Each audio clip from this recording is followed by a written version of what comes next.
Hi friends, welcome to ಕಮನ್ ಲೋಕ. ಸ್ನೇಹಿತರೆ, ಸಾವನ್ನಪ್ಪಿದ ವ್ಯಕ್ತಿಗಳು ಅಥವಾ ನಮ್ಮ ಪೂರ್ವಜರು ನಮ್ಮ ಕನಸಿನಲ್ಲಿ ಬಂದ್ರೆ ಏನರ್ಥ ಅನ್ನೋ ರಹಸ್ಯದ ಮಾಹಿತಿಯನ್ನ ಈ ದಿನ ಈ ವಿಡಿಯೋದಲ್ಲಿ ತಿಳಿಯೋಣ. ಹಾಗಾಗಿ ಸ್ನೇಹಿತರೆ, ವಿಡಿಯೋವನ್ನ ಪೂರ್ತಿಯಾಗಿ ನೋಡಿ. ಹಾಗೆ ಫ್ರೆಂಡ್ಸ್, ಯಾರೆಲ್ಲ ಇದು ನಮ್ಮ ಚಾನೆಲ್ ಅನ್ನು ಸಬ್ಸ್ಕ್ರೈಬ್ ಮಾಡಿಲ್ಲ ಅಂದ್ರೆ ದಯಮಾಡಿ ಸಬ್ಸ್ಕ್ರೈಬ್ ಮಾಡಿ. ಸ್ನೇಹಿತರೆ, ಸಾವನ್ನಪ್ಪಿದ ವ್ಯಕ್ತಿ ಅಥವಾ ಪೂರ್ವಜರು ಇಂತಹ ಕನಸುಗಳ ಮೂಲಕ ಕಾಣಿಸಿಕೊಂಡು ಹಲವಾರು ಘಟನೆಗಳ ಬಗ್ಗೆ ನಮಗೆ ನಿದರ್ಶನ ನೀಡೋದು ಅಥವಾ ಮುಂದೆ ನಡೆಯಬಹುದಾದ ಘಟನೆಗಳ ಬಗ್ಗೆ ಸೂಚನೆ ನೀಡೋದು, ನಮ್ಮ ಜೀವನವನ್ನೇ ಪರಿವರ್ತನೆ ಮಾಡುವಂತಹ ವಿಷಯಗಳು ಸಹ ಇಂತಹ ಕನಸಿನಲ್ಲಿ ಅಡಗಿರುತ್ತೆ ಅನ್ನೋದು ನಿಮಗೆ ಗೊತ್ತಾ? ಕೆಲವೊಮ್ಮೆ ಏನಾಗುತ್ತೆ ಅಂತಂದ್ರೆ, ನಮ್ಮ ಜೊತೆ ಕ್ಲೋಸ್ ಆಗಿರುವ ವ್ಯಕ್ತಿಯೇ ಅಕಾಲಿಕ ಮರಣ ಹೊಂದ್ತಾರೆ. ಆ ವ್ಯಕ್ತಿ ಯಾವಾಗಲೂ ನಮ್ಮ ನೆನಪಲ್ಲೇ ಉಳಿದಿದ್ದಾರೆ. ಅಂತಹ ವ್ಯಕ್ತಿಯೇ ಸಾಮಾನ್ಯವಾಗಿ ಹೆಚ್ಚಾಗಿ ಕನಸಿನಲ್ಲಿ ಕಾಣಿಸಿಕೊಳ್ಳೋದಕ್ಕೆ ಆರಂಭಿಸ್ತಾರೆ. ಗಂಭೀರ ಕಾಯಿಲೆಯಿಂದ ವಯಸ್ಸಲ್ಲದ ವಯಸ್ಸಿನಲ್ಲಿ ಸಾವನ್ನಪ್ಪಿದ ವ್ಯಕ್ತಿ ನಿಮ್ಮ ಕನಸಿನಲ್ಲಿ ಆರೋಗ್ಯವಾಗಿ ಇರೋದನ್ನ ಕಂಡ್ರೆ ಅದರ ಅರ್ಥ ಏನಂದ್ರೆ, ಈಗ ಆ ವ್ಯಕ್ತಿಯ ಆತ್ಮ ಒಂದು ಒಳ್ಳೆಯ ಜಾಗಕ್ಕೆ ತಲುಪಿದೆ, ಅವರು ಖುಷಿಯಾಗಿದ್ದಾರೆ.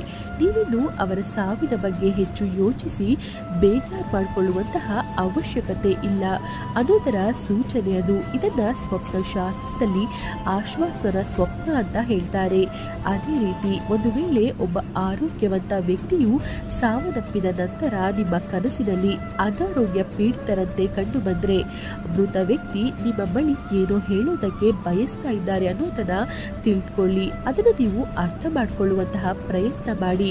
ಅಥವಾ ಹೀಗೂ ಇರಬಹುದು, ಸಾವನ್ನಪ್ಪುವ ಮುನ್ನ ಅವರದ್ದೇನೋ ಮಹದಾಸೆ ಇದ್ದಿರಬಹುದು, ಅದನ್ನ ಅವರು ಪೂರ್ಣಗೊಳಿಸುವ ಮುನ್ನವೇ ಸಾವನ್ನಪ್ಪಿರಬಹುದು. ಹಾಗಾಗಿ ಅದನ್ನೇ ನಿಮ್ಮ ಕನಸಿನಲ್ಲಿ ಬಂದು ಹೇಳುವಂತಹ ಪ್ರಯತ್ನವನ್ನ ಮಾಡ್ತಿರಬಹುದು.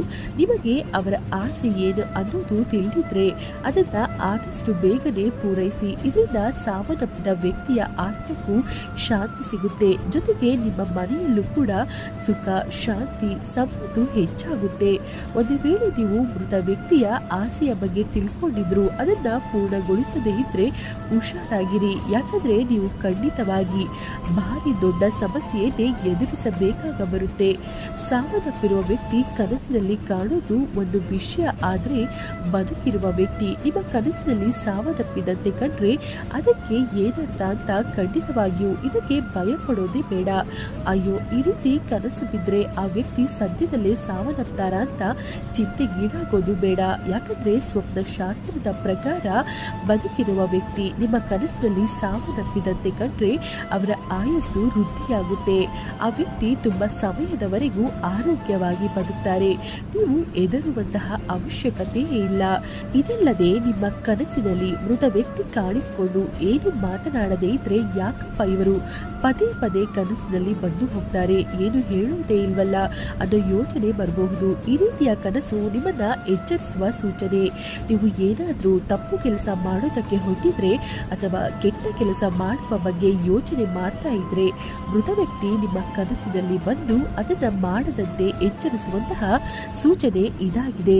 ಅದೇ ರೀತಿ ಮೃತ ವ್ಯಕ್ತಿ ಕನಸಿನಲ್ಲಿ ಬಂದು ನಿಮಗೆ ಆಶೀರ್ವಾದ ಮಾಡುವಂತೆ ಕಂಡ್ರೆ ನಿಮ್ಮ ಜೀವನದಲ್ಲಿ ಸದ್ಯದಲ್ಲೇ ಶುಭ ಸುದ್ದಿಯೊಂದು ಬರಲಿದೆ.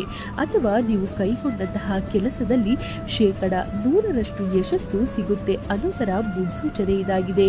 ಒಂದು ವೇಳೆ ಕನಸಿನಲ್ಲಿ ಮೃತ ವ್ಯಕ್ತಿ ಬೇಸರದಲ್ಲಿರುವಂತೆ ಅಥವಾ ಚಿಂತೆಯಲ್ಲಿರುವಂತೆ ಕಂಡ್ರೆ ಅದರ ಅರ್ಥ ನೀವು ಮಾಡುವುದಕ್ಕೆ ಹೊರಟಿರುವಂತಹ ಕೆಲಸದಿಂದ ಅವರು ಅತೃಪ್ತರಾಗಿದ್ದಾರೆ. ಹಾಗಾಗಿ ಆ ಕೆಲಸವನ್ನ ಇವಾಗಲೇ ನಿಲ್ಲಿಸಿಬಿಡಿ ಅಂತ ಅರ್ಥ. ಒಂದು ವೇಳೆ ನೀವು ಆ ಕೆಲಸವನ್ನ ಮಾಡಿದ್ರೂ ಅದರ ಫಲಿತಾಂಶ ತುಂಬಾನೇ ಕೆಟ್ಟದಾಗಿರುತ್ತೆ ಅನ್ನೋ ಮುನ್ಸೂಚನೆಯನ್ನ ನೀಡುತ್ತೆ. ನಮ್ಮ ಪೂರ್ವಜರು ಅಥವಾ ಮೃತ ವ್ಯಕ್ತಿಗಳು ನಮ್ಮ ಕನಸುಗಳ ಮೂಲಕವೇ ನಮ್ಮ ಜೊತೆ ಕನೆಕ್ಟ್ ಆಗೋದಕ್ಕೆ ಅಥವಾ ಮಾತನಾಡೋದಕ್ಕೆ ಪ್ರಯತ್ನಿಸ್ತಿರ್ತಾರೆ. ಆದ್ರೆ ನಾವೇನ್ ಮಾಡ್ತೀವಿ ಅಂದ್ರೆ, ಅವರು ಏನು ಹೇಳೋದಕ್ಕೆ ಪ್ರಯತ್ನಿಸ್ತಿದ್ದಾರೆ ಅನ್ನೋದನ್ನೇ ಅರ್ಥ ಮಾಡ್ಕೊಳ್ಳೋದಿಲ್ಲ.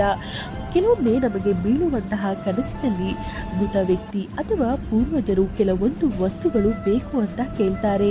ಆದ್ರೆ ಅದನ್ನ ನೇರವಾಗಿ ಕೇಳೋದಿಲ್ಲ. ಒಂದು ವೇಳೆ ನಿಮ್ಮ ಕನಸಿನಲ್ಲಿ ಪಿತೃಗಳು ನಿರ್ವಸ್ತ್ರರಾಗಿ ಕಾಣಿಸಿಕೊಂಡ್ರೆ ಕಾಲಿಗೆ ಚಪ್ಪಲಿ ಇಲ್ಲದಂತೆ ಅಥವಾ ಹಸುವಿನಿಂದ ಕಂಗೆಟ್ಟಿರುವಂತೆ ಕಂಡ್ರೆ ಅರ್ಥ ಮಾಡ್ಕೊಳ್ಳಿ ಅವರಿಗೆ ಹಸಿವಾಗಿದೆ ಅಂತ ಅಥವಾ ಏನೋ ಅಗತ್ಯ ಇದೆ ಅಂತ. ಹೀಗೆ ಕನಸು ಕಂಡ್ರೆ ಅಲ್ಲಿ ಕಂಡಂತಹ ವಸ್ತುಗಳನ್ನ ಯಾವುದಾದರೂ ಬ್ರಾಹ್ಮಣರಿಗೆ ಅಥವಾ ನಿರ್ಗತಿಕ ವ್ಯಕ್ತಿಗಳಿಗೆ ದಾನ ಮಾಡಿ. ಇದ್ಯಾವುದು ಆಗದೇ ಇದ್ರೆ ದೇವಸ್ಥಾನಕ್ಕೆ ಹೋಗಿ ಪೂಜೆ ಮಾಡಿಸಿ, ಹಾಗೇನೆ ಆ ವಸ್ತುಗಳನ್ನ ದಾನ ಮಾಡಿ. ಜೊತೆಗೆ ಇದೆಲ್ಲವೂ ಪಿತೃಗಳಿಗೆ ಸೇರ್ಬೇಕು ಅಂತ ಪ್ರಾರ್ಥಿಸಿ. ಹೀಗೆ ಮಾಡೋದ್ರಿಂದ ಪಿತೃಗಳು ಸಂತುಷ್ಟರಾಗ್ತಾರೆ. ಜೊತೆಗೆ ನಿಮ್ಮ ಎಲ್ಲ ಮನೋಕಾಮನೆಗಳು ಕೂಡ ಈಡೇರುತ್ತೆ. ಒಂದು ವೇಳೆ ಕನಸಿನಲ್ಲಿ ಮೃತ ವ್ಯಕ್ತಿ ತುಂಬಾ ದೂರದಲ್ಲಿ ಕಾಣಿಸ್ಕೊಂಡ್ರೆ ಅಥವಾ ಬ್ರಹ್ಮಾಂಡದಲ್ಲಿ ಇರುವಂತೆ ಕಾಣಿಸ್ಕೊಂಡ್ರೆ ಅವರಿಗೆ ಮೋಕ್ಷ ಪ್ರಾಪ್ತಿಯಾಗಿದೆ ಅನ್ನೋದನ್ನ ಅರ್ಥ ಮಾಡ್ಕೊಳ್ಳಿ. ಜೊತೆಗೆ ಅವರು ಸ್ವರ್ಗದಿಂದ ನಿಮಗೆ ಆಶೀರ್ವಾದ ಮಾಡ್ತಾ ಇದ್ದಾರೆ ಅನ್ನೋದನ್ನ ತಿಳಿದುಕೊಳ್ಳಿ. ಆದ್ರೆ ಸ್ವರ್ಗಸ್ಥರಾದ ವ್ಯಕ್ತಿ ಮನೆಯ ಬಳಿ ಅಥವಾ ಮನೆಯ ಹತ್ತಿರದಲ್ಲೇ ಕಾಣಿಸ್ಕೊಂಡ್ರೆ ಅವರು ತಮ್ಮ ಪರಿವಾರದ ಮೇಲಿನ ಮೋಹವನ್ನ ಇನ್ನೂ ಬಿಟ್ಟಿಲ್ಲ ಅಂತ ಅರ್ಥ. ತಮ್ಮ ನೆರಳಿನಲ್ಲಿ ನಿಮ್ಮ ಪರಿಹಾರವನ್ನ ಇಡೋದಕ್ಕೆ ಬಯಸ್ತಿದ್ದಾರೆ. ನಿಮಗೂ ಈ ರೀತಿ ಆಗ್ತಿದೆ ಅಂದ್ರೆ ಒಂದು ಅಮಾವಾಸ್ಯೆಯ ದಿನ ಪಿತೃಶಾಂತಿ ಮಾಡಿಸಿ. ಜೊತೆಗೆ ಬ್ರಾಹ್ಮಣರಿಗೆ, ಹಸುಗಳಿಗೆ, ಅಗತ್ಯವಿರುವ ಜನರಿಗೆ ಅನ್ನದಾನ ಮಾಡಿ. ಇದರಿಂದ ಪಿತೃಗಳು ಪ್ರಸನ್ನರಾಗ್ತಾರೆ ಅನ್ನೋದನ್ನ ಸ್ವಪ್ನ ಶಾಸ್ತ್ರ ಹೇಳುತ್ತೆ. ಸ್ನೇಹಿತರೆ, ಈ ಮಾಹಿತಿ ನಿಮಗೆ ಇಷ್ಟವಾಗಿದ್ದಲ್ಲಿ ದಯಮಾಡಿ ಲೈಕ್ ಮಾಡಿ, ಶೇರ್ ಮಾಡಿ. ಹಾಗೆ ಫ್ರೆಂಡ್ಸ್, ಯಾರೆಲ್ಲ ಇನ್ನೂ ನಮ್ಮ ಚಾನೆಲ್ ಅನ್ನು ಸಬ್ಸ್ಕ್ರೈಬ್ ಮಾಡಿಲ್ಲ ಅಂದ್ರೆ ದಯಮಾಡಿ ಸಬ್ಸ್ಕ್ರೈಬ್ ಮಾಡಿ. ಧನ್ಯವಾದಗಳು.